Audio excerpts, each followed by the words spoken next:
Hello, listeners. This is Jim the Keys Bartender. You know where I'm coming from. You get me, don't you? I hope you do. It's beautiful right now. It's rainy.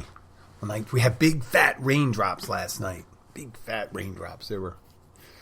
I don't know. They came in when they were hitting. It sounded almost, if it was a little harder, I think it was hail. But it was as if someone was dumping shot glasses on the house. Shot glasses of water. 1 ounce droplets. Crazy rain. But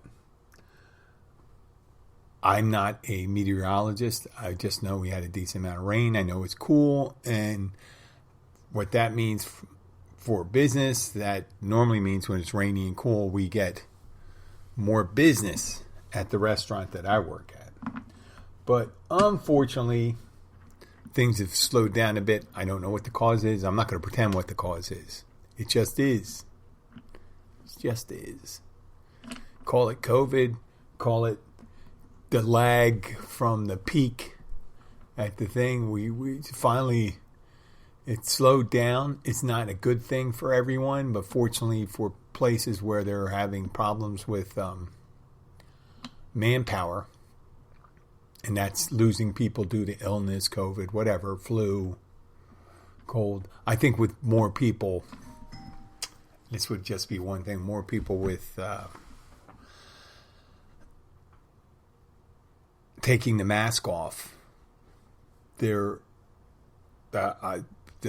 to the last year and a half when I started removing the mask and going into businesses and things like that kind of protected me. But it also reduce my exposure to the regular flu and the cold, and I didn't get strep throats and things like that. So it's a balancing act, I get. People say we're ruining our natural immunity. I don't believe that wearing a mask hurts your breathing. I mean, it does restrict your breathing, but then again, so does being parked behind a diesel-powered bus restricts your breathing, right? Or living in Beijing and shit like that. That restricts your breathing. So, who knows? It's very confusing right now, but I know that anything I could do to put a barrier between me and someone else getting sick, that's my main concern right now. I don't want to get someone else sick. I don't want to get sick because I don't want to miss work.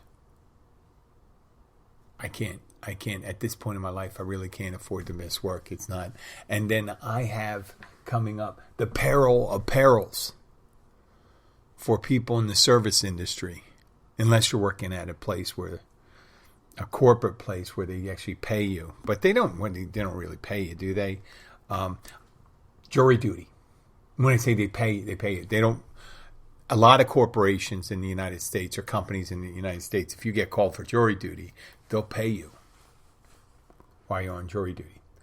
That is not the case for most people working in the service industry. So I got my jury duty. I'm torn because I do believe that a U.S. citizen has a right to a trial by jury of their peers, right? And it's not just people that want to serve on jury duty. It's everyone, not your peers. It could be a cross-section of society. And if you're familiar with the justice system, that defense and the prosecution or the litigant, whatever, they get a chance to question potential jurors, and they look for conflict, and sometimes they can object for no cause. They can just strike that, well, we just don't like this person.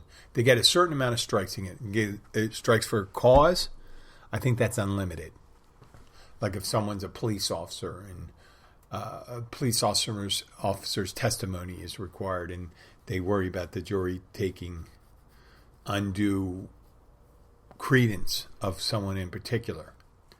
I just picked that off the top of my head. And if it was a doctor, and they may not want a doctor on there to slant, they want to make it as neutral as possible.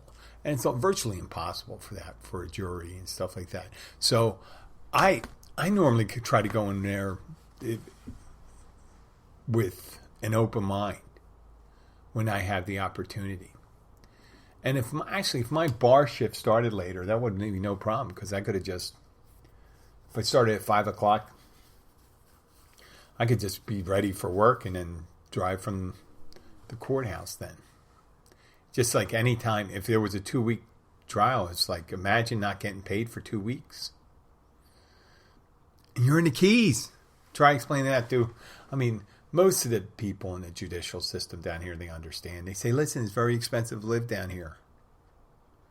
And sometimes you get this attitude from people that work in the judicial system, and the guys that enforce these issuances of jury duty. It says, we don't care. This is your duty. You got to show up. It's not about money and stuff like that.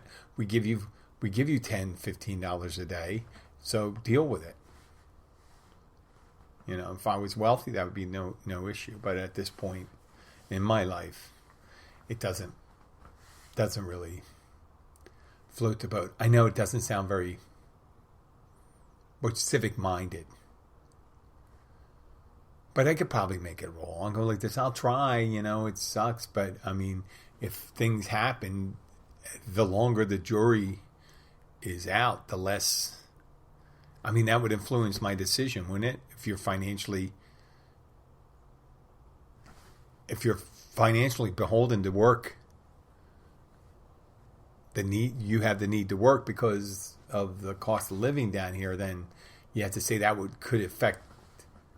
It shouldn't affect my decision, but it could affect how quickly I arrive at my decision and the anxiety level I have when I'm making the decision. And I've said, oh, well, the person that's on trial should know that, because they just robbed the place. They should understand very clearly. They needed money too. That's why they robbed the bank. That would be a federal trial, so that would be down at Key West, which is a whole different kettle of fish. Well, as I was saying, when we don't have as many vacationers, just slowed down right then. It went from 1 week to the next. We're back to, the slowest it's been since, I think, right before when COVID broke out. We had to close the overseas highway, and we just had locals. That's what it seems like now. Right now we got little vacationers, and we don't have as many locals because the locals, some of them are sick and things like that. But they're starting to come back. Oh my God, look at that yawn. Whew. So with that, I don't have as many margaritas, mojitos, and pina coladas. In the last 2 days, I worked 2 nights. Each night I served at least 150 to 200 drinks. And maybe 2 margaritas, 2 virgin pina coladas, and 2 or 3 mojitos. 2 days. And that would be, normally it would be something like that, one an hour. So we had like 20 of each in some sort of fashion. People on vacation mode, they get drinks they normally don't get at home. So if you drink 7 and 7, they may drink an old fashioned. That's not very tropical, but if they drink rum and Coke, they may have a pina colada or a mojito. Or what's the other one? A margarita, right? If you're margarita is a margarita. It's just tequila drinkers and stuff like that. Boy, it's just being a margarita drinker, you got a lot of things going on there. You got, depending on where you go, you could have like a variation of it. There's never the same margarita twice, right? You got tequila, you got sweet and sour mix or lime juice, triple sec, and a little splash of Rose's lime juice or regular lime juice. Some people substitute, don't put the sour mix in and just use the agave nectar to sweeten it up a little, so you don't have the sour fresh lime juice in that. So there's only 1, 4, or 5 ingredients, and depending on that. It's just one of those things. Those mixers are the things that really get you dehydrated and stuff like that. We had some, I didn't say all the vacationers were gone. We had a lovely couple from the West Coast, Isabella and Jason. And they came in and they were staying across the street, and they were taking it easy. Well, kind of taking it easy when they were at my place. They had, the night before last, they had some drinks, and then they went someplace later. And you can tell when a couple mixed drinks, if you're drinking, they finished up with Bloody Marys, they said. When they went to another place, they finished Bloody Mary. I'm not going to diss the Bloody Mary, but you really don't want to end your night. And this is a guy that doesn't drink. You don't want to end your night with a Bloody Mary. That's just too acidic. Just think, if you're going to overdo it that night, if you know you're going to drink heavily, and I'd say I would never, nowadays, if I could have controlled my drinking, I would never have drank heavily. But I would never, even in my heavies, I would never finish up with anything like that, a Bloody Mary. Because you got to think, what don't you want coming back on you? And a Bloody Mary is one of those things, right? It could look like you're coughing up your internal organs. I hope you're not eating when this happens, but that's just the thing. You got to be strategic. If you're going to abuse yourself, you got to be strategic. I know a lot of people that do that. They're out the whole time. They're abusing themselves, but they're strategic about it. Say, well, I only drink this, and I only drink this type of vodka because that other vodka gives me a headache. And I said, well, maybe it's not the vodka that gives you the headache. Maybe it's the amount of vodka you drink. And when you're drinking cheaper vodka, sometimes people pour more heavily when they're drinking cheaper vodka, and they intentionally pour less when they're serving a premium one. You don't go crazy on the Don Julio 1942. I think that's Don Julio 1942. It's expensive tequila. Not super expensive. But than you would on your rail tequila. So people have this thing, they think, well, I'll just make, it's just rail liquor is so much cheaper when they buy it. Rail liquor is so much cheaper. A lot of times less than $10 a bottle. A name brand, you're talking 20 on up. So people are more reticent to have a heavy hand. Just words of wisdom from the Keys bartender there. Moving away from the bar stuff. I'm listening to, I'm driving the daughter to work. I'm not driving her to work. I'm driving her to school, which is, I tell her that's her job. School's her job. But we're driving it, and she doesn't like to talk too much in the morning until she starts getting to school. She has a process for waking up.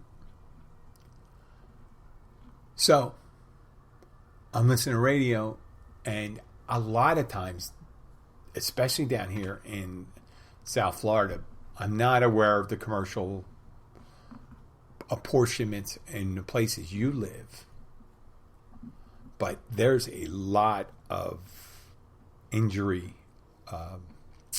liability lawyers, injury liability lawyers, not defending liability, but accident.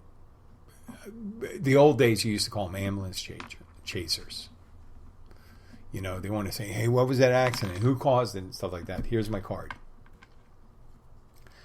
And you've heard me in the past, so you're going to find this unusual. But the lawyer said, listen, I was in a serious accident, and the unjust insurance companies. Now, I had a problem with that unjust insurance company. I don't have any interest in insurance companies. I don't know if they advertise on it because I don't have any direct sponsors from insurance companies. So I'm telling you this. I have no interest in this, and I'm not trying to curry favor with them. But most insurance companies aren't unjust. Their job is to pay out as little as possible. That's they're fiscally responsible. If it's a publicly traded company, they're fiscally responsible to their investors, and they're responsible to their policyholders. So their job is to question any payout. And they restrict the amount of payoff, so they have amount of reserves. They have to have reserves. The premiums that you pay on your insurance is held in reserve to pay against claims.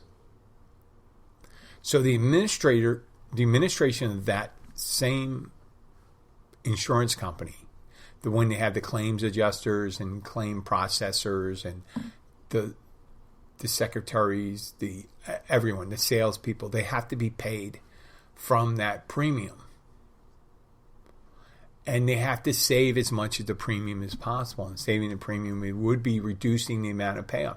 And that's being super vigilant and saying, this is what we pay out for that. First of all, we got to find out it's legitimate. So they're going to be, it's when you hear corporate, that means capitalist. And capitalism isn't innately evil. It's just that who they're serving is the stockholders and the policyholders. But when the policyholder becomes a claimant, then that relationship changes. Very few insurance companies come out and give the largest settlement. Will not give. Well, settlement is when you contest it. So, but very few insurance companies will come out and pay what we believe is the actual. Someone gets in an accident, and let's say they lose. They do a job where they have to walk around a lot, and they lose their legs. And you think, wow, that person was 45 years old. The earliest they retire is when they're 63, 64, 65. So they had 20 years. They were making $60,000 a year, so that would be $1.2 million to replace that income, right?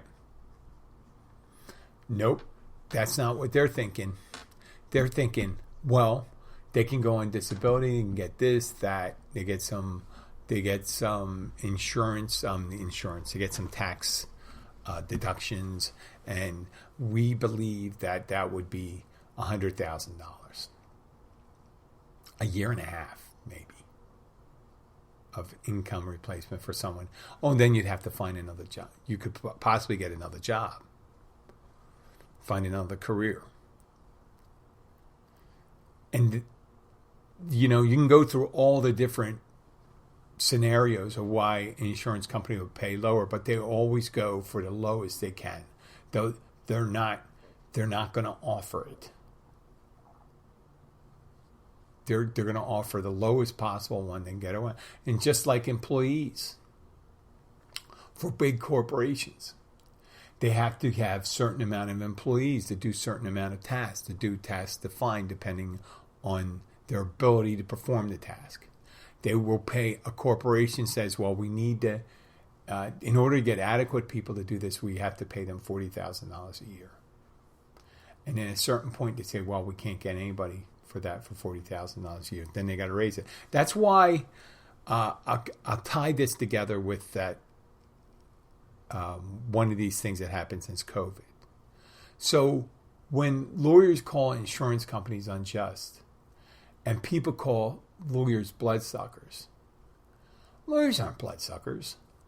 Lawyers, and I just have a problem with the representations of insurance companies, lawyers, some other people, right? Automatically when we hear certain words for this, we already become in a contest with those people. You know, people in the industry go, let's say the service industry, they go, well, tipped employees, you only pay me $2 an hour and stuff like that. Yeah, but some places where you're getting paid $2, $3 an hour, you're walking out of there with $300, $400 a night, or some nights. I know I've done it. And people say, well, listen, what we'll do is we'll bring you up to the state required minimum. Let's say now it's 15, but there'll be no tipping. No tipping. So now you get $15 an hour, fully taxed and fully claimed. And then a lot of times people say, well, listen, the tip's not included, but we do pay our employees very well. And then people take that into granted. So they may end up making less. So that's that math that they use. And they always kind of explain to people, it's kind of the restaurant. Like the scene from, in this movie called The Usual Suspects. It's Quentin Tarantino's first motion picture, or first released motion picture. There could have been a student one. And there's a scene where the gang that's going to do this jewelry heist is, after they did their planning, they're out for breakfast. And they're at a diner. And the guy picks up the bill, the guy that's managing the whole heist. And he says, I'll pick up the bill, but you guys throw in the tip. And they were just going to throw in $1 a piece. I mean, it could have been $8 thing or something like that, but it still wasn't that much. It could. I would have told him to say $2 in. And Steve Buscemi's character goes, nope, I don't tip. And he goes to a very reasoned thing. He says, no, well, the person, for multiple reasons, the person should not be working in the industry if they require me to pay him. The restaurant should be, if they're not making enough, the restaurant should be paying them that much. It's not my responsibility. My responsibility is to pay for the food, not for the employee. All well and good. All well and good. But that's the system we work within here. So when you go to a Golden Corral, yes, people tip less because it's a buffet. But they still tip. And you tip at the Cracker Barrel. Even cheap people know. Most cheap people know the tip. They don't like it, but that's the agreement we have.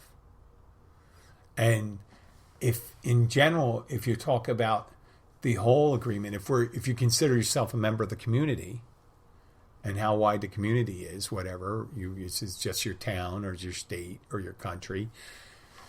If you want people to do well, you think, well, I do go out. I don't have to go out. I can stay home. And if I stay home, I don't have to tip anybody. Unless I get my food delivered to me, right? That's the way they do it. No matter how new things come up with, corporations come about, online apps, and say, well, we'll get food delivered to you from restaurants that don't have delivery and stuff like that. But listen, if you're going to do this a lot, you might want to think about tipping your driver. And now people start fucking around with stuff like that. It's not the people's fault. It's not the driver's fault. It's not the company's fault. It's just the way things work out. You got to think, who's the constituency they're appealing to? The company. When hospitals, people say, well, I was pregnant and the hospital kept me in for 24 hours. And the hospital has a certain amount of resources. If their policy was to leave people in for 24 hours after a birth, then that's their policy, because that's what they figure how much money they have and how much they get reimbursed for it. And that's the system we settled on. Our hospitals are private now. A lot of them are private. Some are more, they're state hospitals, and there's some for religious groups and stuff like that. It's just the way it is. There's a corporate system. There's a state-owned system, depending on your constituency. If something was run by the government's constituency is the voters and the citizens. See? That's the only thing when they talk about socialism and capitalism and things like that. It all depends on what your constituency is, who you're beholden to. Right? Toll booths. What the fuck was that? Toll booths. Toll booths, when we had toll booths, because there's less and less. Now it's automated. In the state of Florida, they're operated by private companies now. They used to be operated by the state. Now, it's funny. When you go into a place like a DMV or a government-funded thing where their constituency is the people they're serving. You hear that noise right now? That's one of those fighter jets doing a low flyover. You hear the rumble? It's either at a Homestead or Key West Naval Air Station. Yeah. And it sounds like they were flying on the bay side. Okay. Okay, well, I can talk directly about that. Sometimes it's not a problem because it's the daytime. They're not breaking any windows. I don't know if you were right underneath if they'd break the windows, but their constituency is their superior officers and, in the end, the American people and the Constitution. Right? Because we are of the people and for the people, right? So the military is for the people. That's easy. The DMV, it's government service. They license people. They register vehicles. Their constituency is the people and their superior managers above them, superiors. But mainly who they serve are the people that come in. And when you, at least here in Key Largo, when we go to our place, they do seem to serve us really well. They do a great job down here. But a lot of different places, they kind of forget that. They kind of forget that. Like the police, to protect and to serve, right? In some places, I think that's the motto of LAPD, to protect and serve. Some people may get stopped and they may feel like, wow, I don't feel protected right now, at least from you, and I don't believe I'm being served. Because, but you don't want to be telling a police officer, you work for me, I pay your salary, blah, blah, blah, blah, blah, blah. But that's ideally, we entrust them with the power to say they don't know. Yes, they are working for that person that was going 100 miles an hour down the road in a 50 mile per hour zone. But also it's enforcing the law. So you cannot, if you give someone a responsibility like a lifeguard, they're there to make sure everyone's safe. So it's, if we draw back and we think of all these things like schools and that, the schools are there to service the children. That means providing education to them. God, almost anything. The gym, I work those people for workout. When I'm teaching my class, that's a workout. And I got to get the best out of them. The best they can do that day. That's my constituency. Bar is the drinkers. But it does not necessarily mean that they get everything they want, because within a reasonable means. Because if someone gets intoxicated and they could harm themselves and someone else, then I will not be serving the greater good.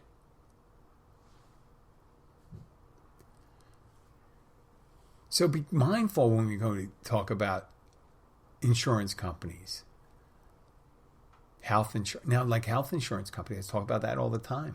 Their constituency, their constituency is the people that pay, but they are beholden to their shareholders. Now, I understand the argument for people that say government-run health care plans are horrible. Well, they don't serve a shareholder. They serve everyone. They serve everyone who has a government policy. And they have a certain amount of resources they have to divvy up. And they know they can get. So hospitals may start rationing that because these companies are very, let's say, a public a public insurance policy says, well, listen, we'll only pay this much, and we have the power of the purse here. That if you don't do it here, you don't get any of them, and then you lose out because 50% of the people that live in the area get these plans, and other people don't have plans. So how are you going to make money from them?